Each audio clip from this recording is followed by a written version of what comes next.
বাপ হওয়া যায় না। পোলাপানের উপর দায়িত্ব পালন করতে হয়, নিজের কর্তব্য সম্পর্কে জানতে হয়। এই যে ইভা যে এখন পড়াশোনা করতেছে, ওর কিছু লাগবো কিনা, ওর সব কিছু ঠিকঠাক আছে কিনা সেই খবরটাও নিতে হয়।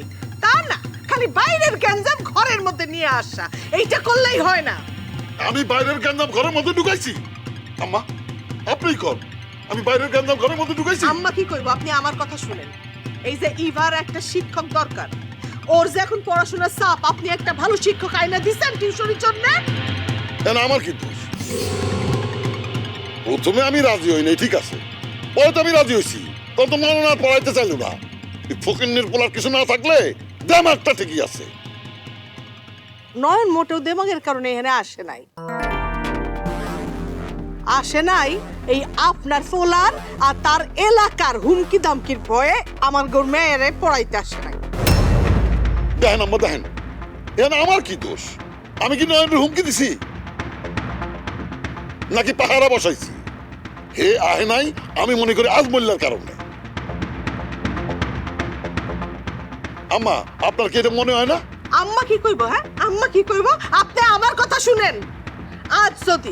আজ যদি ধরেন আপনার সাথে ওই আজমল চেয়ারম্যানের কোনো শত্রুতা না থাকতো, তাহলে কি হইতো আম্মা? নয়ন আইসা আমাগো বাড়িতে এবারে পড়াশোনা করাইতো, আমার মাইয়ার পরীক্ষার ফলাফলটা ভালো হইতো। কি হইতো না? হইতো তো। তাইলে আপনি কোন, আপনি কি এর জন্য দায়ী না?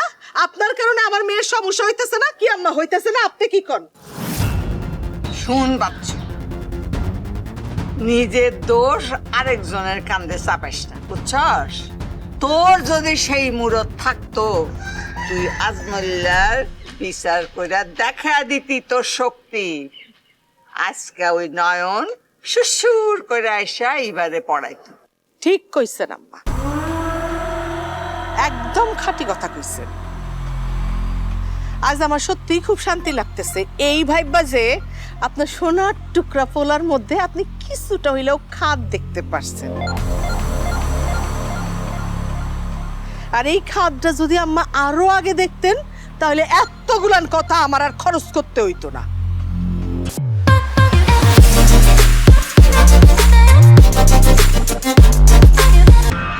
কিন্তু একটা বিষয় আমি কখনোই আপনাদের বুঝাইতে পারলাম না, এই শক্তি ভয় ভীতি দেখায় মানুষের কাছ থেকে সালাম আদাব সমীহ আদায় করা যায়, ভালোবাসা পাওয়া যায় না।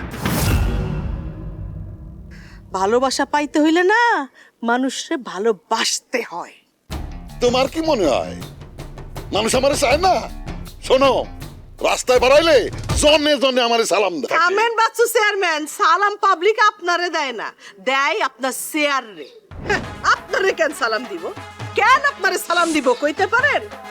জনগণের ভালো মন্দের কোনো খোঁজ আপনি কখনো নিছেন? তাদের সুখ দুঃখে আপনি কখনো শামিল হইছেন, শরীক হইছেন? আরে বাবা রে, আমার কত কাম, কত দিকে আমার নজর রাখতে হয়। একটা জনপ্রতিনিধি এইসব আজারে বিষয় নিয়ে লাফালাফি করলে চলে? কি কয় আপনার পোলা? কি কয়? আপনি তো আমারে হাসাইলেন। আপনি তো জানেনই না যে আপনার কি দায়িত্ব। জনপ্রতিনিধি কারে কয় জানেন? যে জনগণের প্রতিনিধি। মানুষের সুখ দুঃখ ভালো মন্দ এই সব কিছু বাইর কইরা সেগুলোর সমাধান করা কাজ কার? জনপ্রতিনিধি। আর আপনি কি করেন? আপনি নিজের ভালো মন্দ সুখ দুঃখ তাদের উপরে চাপায়া দিয়া তাদেরকে নাজেহাল করেন। আম্মা আপনার সামনে আমারে লেকচার দিতেছে, আমারে আমার কাজ শিখাইতেছে, আপনি কিছু কইবেন না? হম, আপনি কিছু কইবেন না? শুন বাচ্চা, তোর এখনো অনেক কিছু শিখতে হইব এই বউয়ের কাছ থেকে, আর ওই তোর শত্রু আজমল্লার কাছ থেকে। তারপর যদি তোর শিক্ষাটা হয়। শিক্ষাটা হয়